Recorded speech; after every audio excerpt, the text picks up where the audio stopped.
Yes, that was the Stranglers with Golden Brown, and I do think it was about, it might have been marijuana or something, but the actual tune's quite nice. Anyway, that was the Stranglers. We've played a bit of music this morning, and as part of Nick's Nuggets here, I do mention that we have guests coming here from time to time, and all the guests here have great stories and what they do. We've said yesterday we had our somebody from AA, which was great. We've had other people from Scales. Last week was mental health, and this week from Scales we've got Leanne. So welcome, Leanne. Thank you. Good to be here. Please. Scales is an enormous organisation, a big organisation. So where do you fit in with Scales? Yep, so I'm the financial counsellor and I work with referrals from inside Scales, so whether it be from the tenant advocate, the lawyers, the family violence service. We also work with local refuges, so working with women who have experienced family violence. Well, I heard on the news, and it is a sad thing, not digressing just a little bit, that there was a lady who unfortunately passed away through domestic violence. And I think the crux of the story was they had to wait an hour to get some sort of help from domestic violence. But your area is dealing with finances, and not to be confused with financial planners who deal with people who have money, who are looking at investing and doing that sort of thing. Yep, and just adjust the microphone there to see if that's... How's that? Is that better? Yep, it is. Yeah, we just got the thumbs up from the producer. Yeah, sorry, so I digress. Could you go back to that point again, please? Yes, so financial counsellors deal with people who are struggling with their day-to-day living expenses. They might have debts that they're struggling to pay. Financial planners deal with people who have money to invest and do all of those sorts of things. Is it hard? Financial counselling? Yeah, financial. Is it hard? It is challenging when you're dealing with creditors. Sometimes they can be a bit hard-nosed. They have sort of a very narrow view of why people get into financial hardship. But we all know that we're only one paycheck away from having difficulties managing our day-to-day expenses. That's the thing, isn't it? And again, I think it's a thing that people often forget.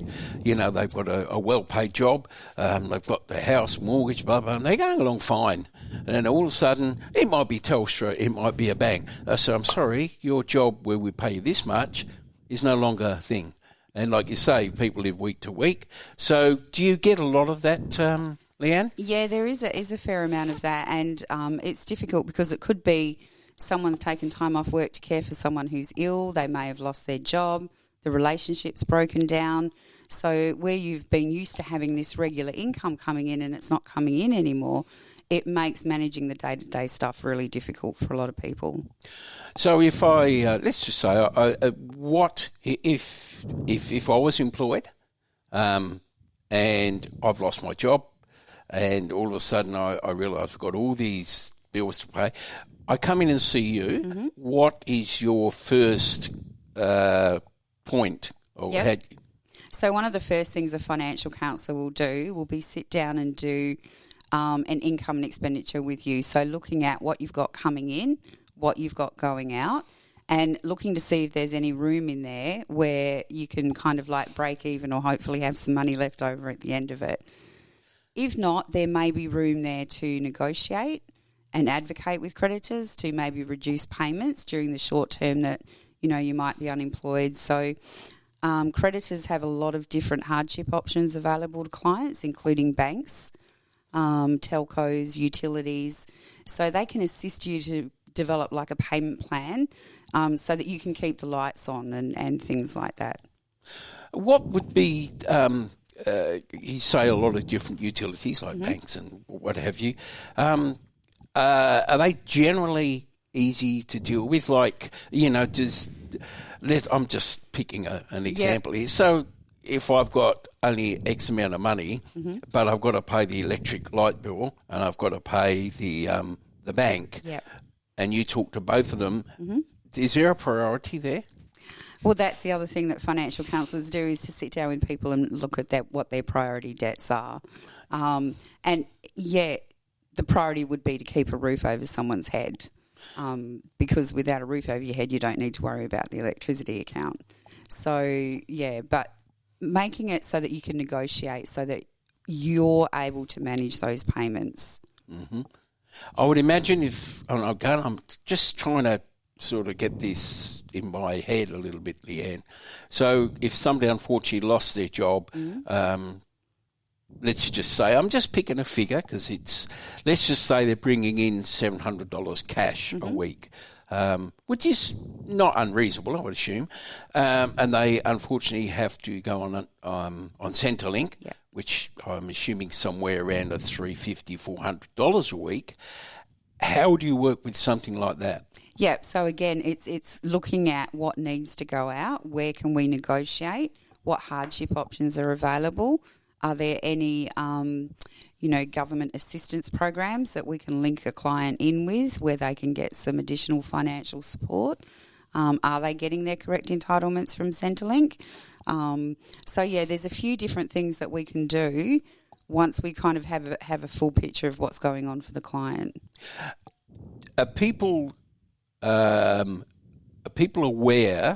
that there is a lot of, like you say, at say Scales where you do this sort of work, are people aware that there are people like Scales with financial accounts? Are people aware of them? I don't think they are, and we do try to get the word out there because we have like the National Debt Helpline, which is an organisation that's national that has financial counsellors in every state, and all you need to do is call the one number or look up their website and you can get a whole heap of information. They can refer you to your local financial counselling service, which is free, by the way. There are no fees involved in financial counselling. It's just a matter of getting the word out there, and you don't know what you don't know. That's spot on. It's one of my favourite sayings. There was I'm just digressing again. There was an episode of Yes, Prime Minister, which was and he goes, I don't know. He goes, why don't you know? He says, I don't know because I don't know. That's right. I think what you're saying is spot on. It's only when you find out these things, but if you don't, even Scales, which I like we chat at the start, is a relatively overall encompassing a lot of different areas. Yeah. And you're relatively unknown. Relatively. Is that a fair call or not? Well, it is, but there's no shortage of people walking through the doors. Oh, so, yeah. And I think that's that word of mouth where clients and other services know who we are. So they then tell other people, or we get the referrals from other organisations. So we're still getting people through the door. Oh, no, yes, I understand. I just, it's like, how can I put it in a really silly way? If you go to, say, the local shopping centre here, yes, you might see in the middle there somebody has a pop-up stall selling different merchandise. Yep. Can you ever get, say, to a local shopping centre and say, look, we're from Scales, can we have a pop-up for 2 weeks? Yeah, we actually do a lot of community events, and we'll be doing a lot more throughout the year. Great. So, we are getting the word out there that this is who we are and what we do. So, that's and we good. need it, don't we? I mean, we're talking, I was talking off air to Leanne, and there are so many great organisations out there. It's only been since I've been involved here at IPL Radio. I've gone to a few events and I'm astounded at the amount of community support there is. I thought, geez, I thought there'd be about 5 people, and there's about 20 different, people who are doing, or stalls or whatever, and it's amazing. Yeah, the community service sector is quite large, and they capture a lot of services and provide a lot of services. So that's where you get to know what other services are around, how can I refer people. So when we have clients who come in, we can make those appropriate referrals to those organisations that are going to help them and support them. We're all sort of tightening our belt here, which we have to. Well, except for politicians who've got a very hefty pay rise. We won't go there. So, but do you find there's an increase in your call for your services now, Leanne? Yeah, and there's ebbs and flows. So, with the government assistance that was provided during COVID, things got a little bit quieter because people were able to afford to pay their rents and their utilities and things like that. But now with the interest rate rises, the cost of fuel going up, food, rents, it's getting a lot harder for everybody. It is, isn't it? And you like to see I think rent's a big one, isn't it? It is a big one. Ideally, you want to be spending around 30 to 35% of your income on rent. People are now spending 70 to 80% of their income just on their housing costs. It would be very hard to survive. Very hard. I'm imagining. Very hard, yeah. I mean, you're 70, 80%. I mean, that maybe leaves you enough for food. If you're lucky. Yes. And then, like you say, if you've got a car, blah, blah, blah, blah, blah, blah.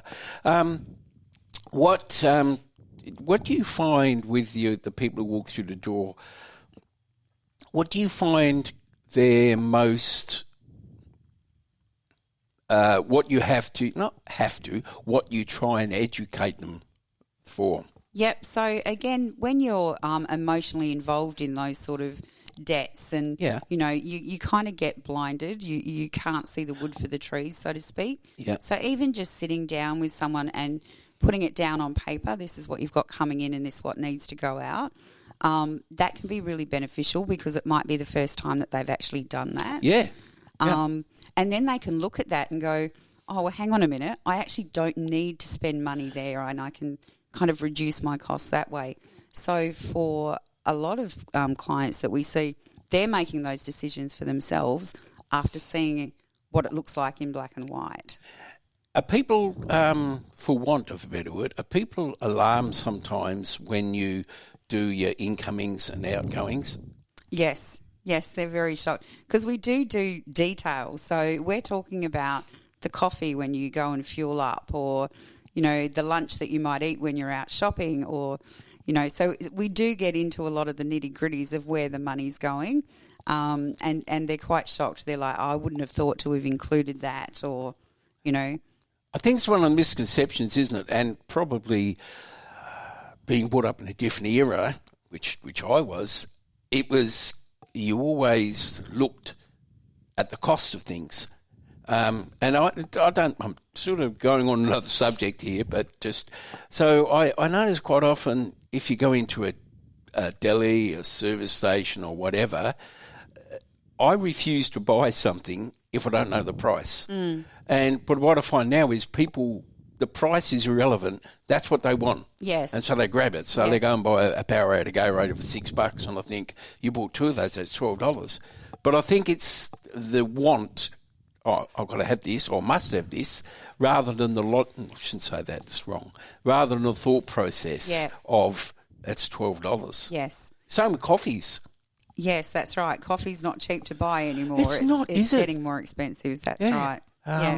Yeah, I mean, it's generally, I think coffee's around $5 to $6 now. That's right. And how much would it cost you to make that at home and take it with you? Again, geez, we could go on this sort of subject for a little while because I like coffee, but I sort of generally refuse to go and pay $6. Yep. So I think, well, there's an organisation who serves petrol, can't name names, and I think the coffee's here like $1.50, and it's nice coffee. Yeah. And I'm thinking, why would I pay $6 when I can pay for a nice guy? But that's sort of digressing a little bit. Yeah.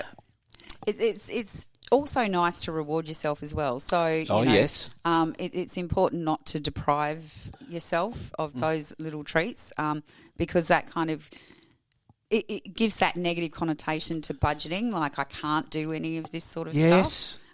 So it's nice also to remind yourself that you can go and buy yourself a cup of coffee, just maybe not every day. Or well, that's it. And it's just it is maths, isn't it? Like if you buy a $6 coffee 7 days a week, that's $42, and I just go multiply that by 50. That's $2,000 a year. That's right. And you say 2,000, and people go, "Oh, I thought it was only $6." It is, yes. But if you have one every day, it's $2,000 a year. Exactly. And that's part of that education process too, you know, like turning lights off to save electricity. If you can save yourself $1 a week, It's $52 a year. Yep. Do you know what I mean? Like, and small changes like that, you add them up and multiply them out to a year, you can save yourself a fair bit of money. I think it's one of the conundrums, is that a lot of people do look at it as, it's only $3. You know, That's right. And yes, it is, but you do that 5 times a week and then you multiply it out. And I think it's sometimes if you're brought up or you understand that, it's a logical progression. Yes. But if you're brought up, let's just say nowadays, of just grabbing that Powerade. Well, it's the same as the tap and go phenomenon, isn't it? Because we don't carry cash anymore. And it's just so easy for you to tap, walk out with an item, and then not realise how many times you're doing that throughout the day, over the week, over the course of a month. So, yeah, you know, we're not working in cash anymore, so it's a little bit harder. It is, isn't it? To keep track, yeah. Because I'm guilty of it as well. I mean, I used to carry quite a bit of cash, but now I think, I just tap and go. And also, again, sort of, it's hard because generations change, their thought processes change. Yeah. And there's certain things that, you know, like I shouldn't talk about but I mean credit cards are generally around 20%. That's right. Yeah. Very expensive product. And, you know, if you have $1,000 outstanding over 1 year, you are paying $200 a year interest. That's right. That's what hits me. But I think the thought process doesn't go to that people. Is that fair to say, Leanne? Yeah, well, it's people's relationship with money and being aware of what products are available as well. You know, the world's changed. We've got so many more financial products available. We don't necessarily need credit cards anymore because our debit card can act as a credit card for online purchases and things like that. So the need to have a credit card isn't as great as what it used to be years ago, where you weren't able to have that function on a debit card. But when it comes to credit cards, if people do have them, pay more than the minimum payment. Yeah, that's the trick, isn't it? Yeah. Not a trick. That's one of the things. You know, you've got a $2,000 credit card and it says minimum payment, whatever, $25, $30. Yeah. You know, that's all right. I'm paying it off. And I think, but... Yeah, that's you know, right. Exactly. And if you want to get out of that you know, ongoing revolving credit type thing, there are other products out there. You've got interest-free credit cards where you might be able to balance transfer the card. Yes. Pay it off interest-free, and then just get rid of it. Don't use it again. Cut it up. You know, but that's an option that people have if they're wanting to get out of that credit card spiral. Yeah, I mean that's very interesting. Do you find how has services like Afterpay, how has that affected? Oh, I'm getting a wry smile from Leanne. Everybody, how is that? The buy now, pay later products are very harmful for a lot of clients because it's just so easy to get. There are very few credit checks that are done. Is that right? Yeah, and if you have one, the chances are that you'll be, you know, able to access other products as well. It's not unusual to see people with $2,000-$3,000 worth of buy now, pay later debt that they just can't afford to pay. So what happens there? Like, you know, obviously people go and buy now, pay later, and you say they're going to do that. How would you work through that, Leanne? It's a matter of negotiating again and what people can offer to repay. People are using buy now, pay later because things are so tight for things like groceries, which is really quite sad because then what happens the next time you need to buy groceries, you go back to your buy now, pay later. So you're never actually getting out of that habit, I guess, of using that product. But we would just negotiate a minimum repayment that the client could afford, so that they could pay off that debt. Is there much? Is there much, like I understand about credit cards interest rate? What happens with buy now, pay later? Is there much? So it's usually when you don't make your payment, that's where you get your late payment fees, and some of those can be quite high. So that's what increases that debt for the client. Oh, so does that sort of like if you weren't paid, if you weren't to pay and you get a late payment, do you get a late payment on your late payment fee? Yes. So that tends to happen where, they compound those late payment fees.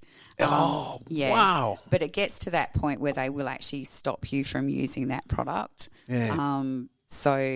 We always say to clients, try and get some assistance to negotiate that. Contact the creditor first.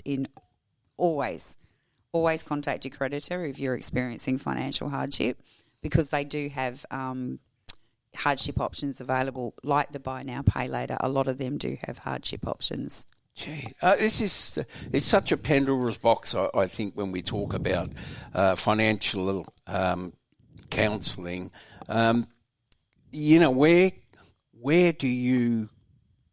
can you start and where can you stop? Now, by that I mean,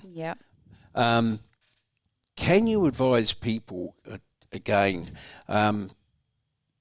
to say, well, you're maybe spending a bit of money on. No, I'm just picking this. You're spending a bit of money on, let's just say, potato chips, which I don't know, $5-6 a packet. Can you say,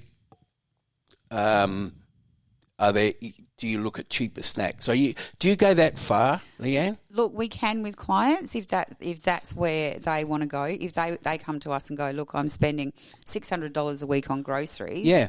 And there's, 2 adults and 2 children, then we can have a look at that and go, well, what sort of products are you buying? Oh, okay. That's interesting, isn't it? But, the best shopping tips that I can give someone is what my clients have told me and unit pricing. Check out your unit pricing at the groceries, Don't always look for the products that are in the middle of the shelf. Go higher or lower because that's where you might find some cheaper options. But, can you do something differently? So if you're buying, iced coffees or something like that, can you make an iced coffee at home, which might be half the cost? Yeah. If you're making snacks for the kids or buying snacks for the kids, can you make them instead? Yeah. Are there other options that you can do to help bring those costs down? But we don't tell people. That's the hard thing, isn't it? Yeah. I mean, I'm, talking about, I'm sort of, I just find that it's maybe it's the way you're conditioned, Leanne, but if I'm going to buy some ham, I'll see it at a deli, in the Coles or Woolies, and it might say whatever, might say $20 a kilo, and I think I'll get some of that. But people sometimes go to the pre-pack stuff, and like you say, the unit price is $40 a kilo. That's right, yeah. And it's convenience because it's there, it's all packaged, that's the size that I need. Yeah. As opposed to standing in line and waiting my turn to get it shaved off. Yeah. Yeah. It is really these sort of things that you're mentioning must be very helpful to a lot of people. Well, that's the thing. It's people's relationship. What did they grow up with? Yes. What skills and things were they taught? And money is such a taboo subject. My parents never spoke about money. Yeah. As kids growing up, we just knew we didn't have any. So, we didn't know about the money was going to pay a car loan or the mortgage or the utilities. So if people aren't discussing those sorts of things at home, then you might grow up not knowing those things. True. You know? And then you go out and you live on your own, and then all of a sudden it's like, okay, so there's electricity, there's gas, there's rent, there's insurances, there's all these other things that I wasn't taught or didn't know about. So, I think it comes, and I think it's quite correct when, again, I'm talking from my own experience, when my daughters were at home and we'd go and buy a whole lot of, honestly, let's be honest here, Leanne, generally a woman's, because they're sexist, generally a woman's bathroom, it's just like every shampoo and this, which is quite funny, I find. But anyway, in a funny sort of way. Yeah. But I think when they go out, like you say, it's not just the 2 litres of milk, which is going to cost them $3 or $4. Mm-hmm. It's that shampoo that they quite liked, which is $7 or $8. But if they haven't experienced that, that's right, it must come as a bit of a shock. Yeah, and that's where it's important. Part of what financial counselling is that education process.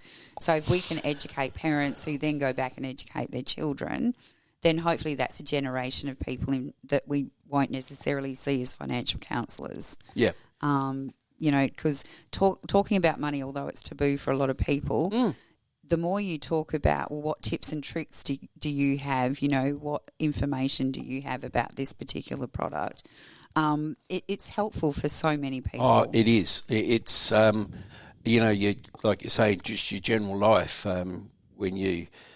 people sometimes aren't aware. Yeah. And sometimes you've got to be careful. Like you say, you can't tell people. No. And I think once people get told, you shouldn't spend money on that, their hackles go up, which is understandable. Yeah. Because we think all like that to a degree. But if you can say, have you thought that maybe blah, blah, blah, blah, blah, blah. So you put a suggestion there and then they can maybe go away. And that's the other part of the role that we have as financial counsellors is that counselling element. Yeah. So for a lot of time, client will actually make those decisions for themselves. Yeah.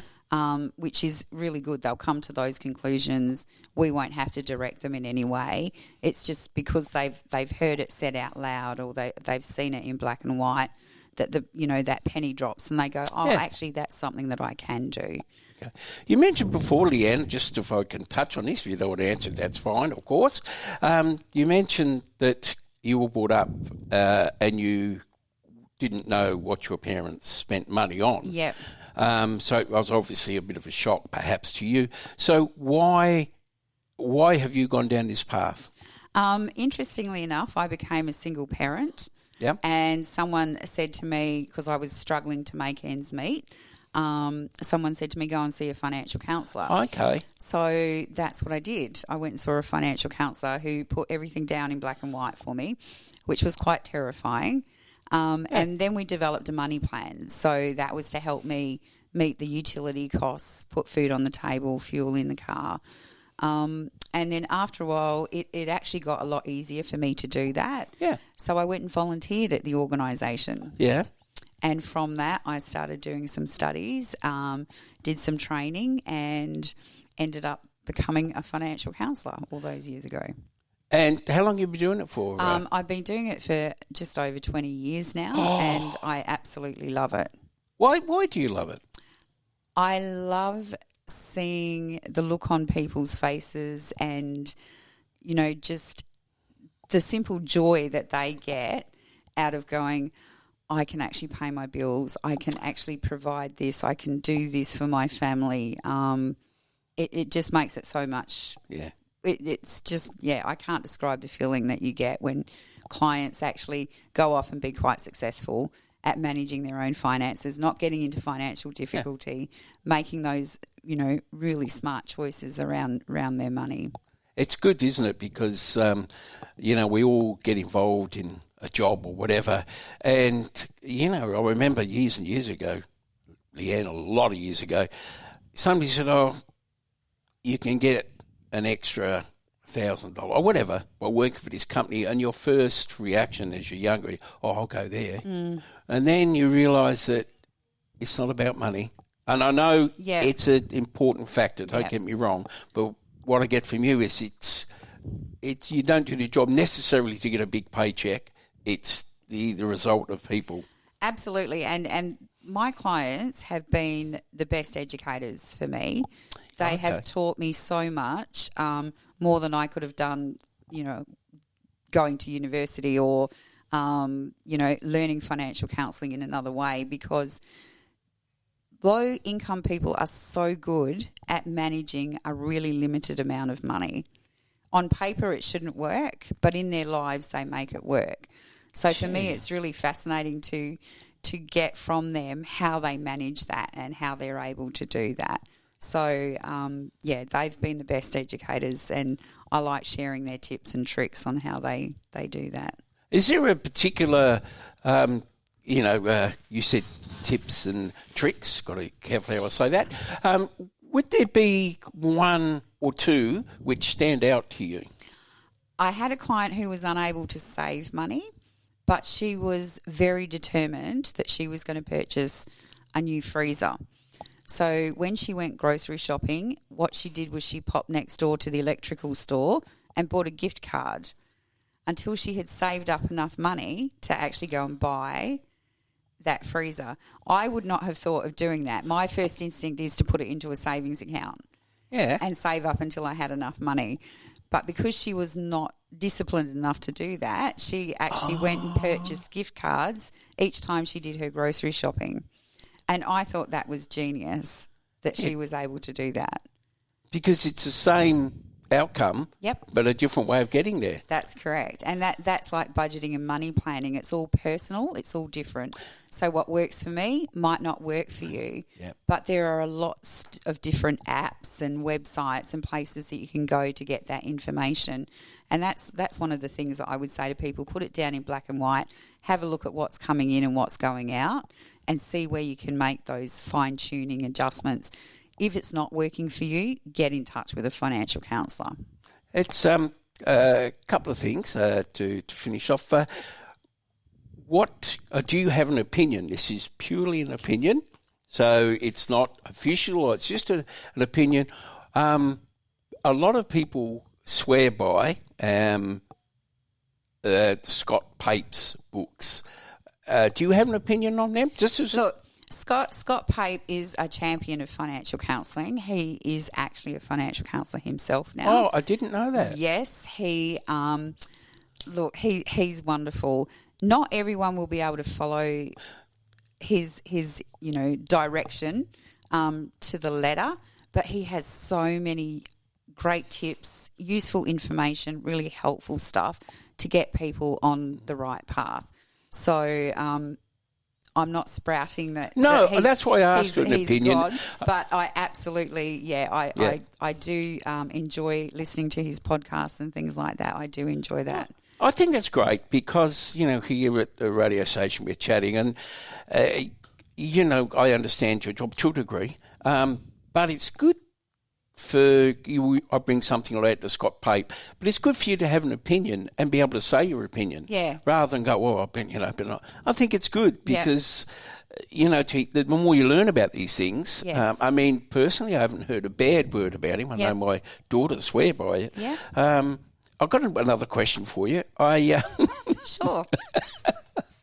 I'm one of the many, I think, failings in education is that there's no, correct me if I'm wrong, that I know of, financial teaching in schools. There's a little bit Yeah. around financial literacy in schools, but it's where that information is coming from that, does appear to be an issue. But I think we also need to start younger, and I think as parents we need to start in the home and start educating our children around money. Like I say, things are changing. The pocket money, you used to get 20 cents or whatever. We're not giving kids cash anymore. So now we have to teach kids about a different way of working with money that isn't tangible. Some people prefer to do that, and, that's a great place to start, is so that they can see, I've got 20 cents. If I spend 10, I've only got 10 left. And that can start at a very young age, and then as they get older, you kind of, move through. But I think we as parents also have that responsibility as well as the education system. Oh, I think so. It's like a lot of things that go at school.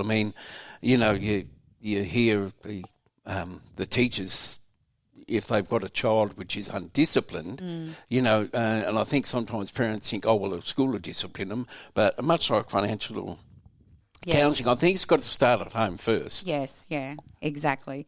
And one of the things that I did want to say was that if people are experiencing financial hardship, if they're not able to pay their mortgage or they're unable to pay a utility bill and things like that, and they are struggling and they are finding it stressful, ring the National Debt Helpline, 1800 007 007. Yep. And they will put you in touch with a free financial counselling service. There's no judgment on how people get into financial hardship. Which is good. Yep. And all we want to do is take that journey with people and help them back onto their road of recovery.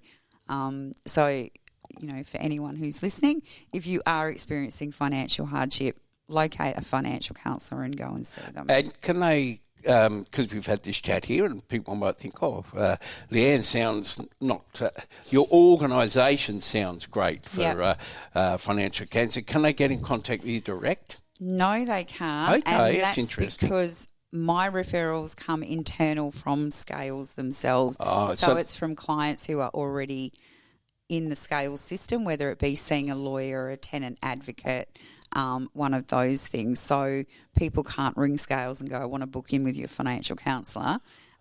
They generally are existing clients of Scales already. Oh, that's interesting. Yeah. So where is Scales based here in Perth? So really close by, actually, 14 Council Avenue, so St Nicholas Community Centre. Oh, that's where is that where the op shop is? That's correct, yes. Oh, you're in there? Yes, we're in there.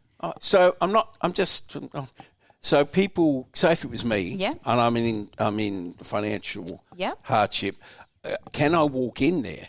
Yeah, and there are other financial counsellors in the Rockingham area as well. Yep. So there's Anglicare next door at the St Nicholas Community Centre, and there's also St Vincent de Paul in Rockingham who have a financial counsellor as well. This information is honestly, it's amazing. I mean, I live in the community, but I had heard of Skulls a little bit before, wasn't sure. Yeah. But now you're saying Anglicare and St Vincent's, and I just wonder how many people out there really know that these sort of things are available. It's really hard. You do community events, but when people move around suburbs and areas, they might know that there's financial counselling in the area and then they move somewhere else. They might not know that there's one in their area. So it's really hard. We do community events. We're doing things like this, which is really important to get the word out, so that, the wider community does know that there are community services out there that can assist them with all types of different issues. It is absolutely amazing. I went to a community event probably 2 or 3 weeks ago for homelessness at the Salvation Army, and I was blown away by the amount of people that were there. I'm talking about stall holders and that. And also what was heartwarming for me was that there was a lot of what I would call younger people getting involved. So maybe people think, it's the older people, they're retired, they're going to volunteer, but it's not. I was quite young when I started volunteering, and I can tell you, all my clients who come in, I recommend volunteering because you get a great depth of knowledge and skills from the people that you're working with. You also get training opportunities that you might not have otherwise. Yep. So if you have an interest in something, check out if you can volunteer because it's definitely worthwhile and it could lead you like where I am today. Well, I think when I retired, I'm just digressing again. I went to, I think it's in where the Rockingham Library is.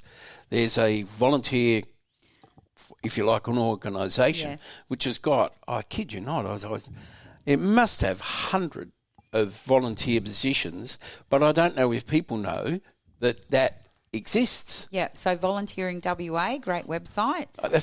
You can jump on there and you can kind of like match your interest and see what's available. Yeah. I think that's, again, being recent to volunteering, I just found that the benefits, I know you don't get paid volunteers, but the benefits are just are tremendous. It is, and for me it was because having young children, I got out of that sesame speak, so I was able to talk to adults and of course. Yeah. Things like that. So highly recommend if you can give up a couple of hours a week or a day, jump on it, do it. And I think there's a couple of things. Again, it's only an opinion.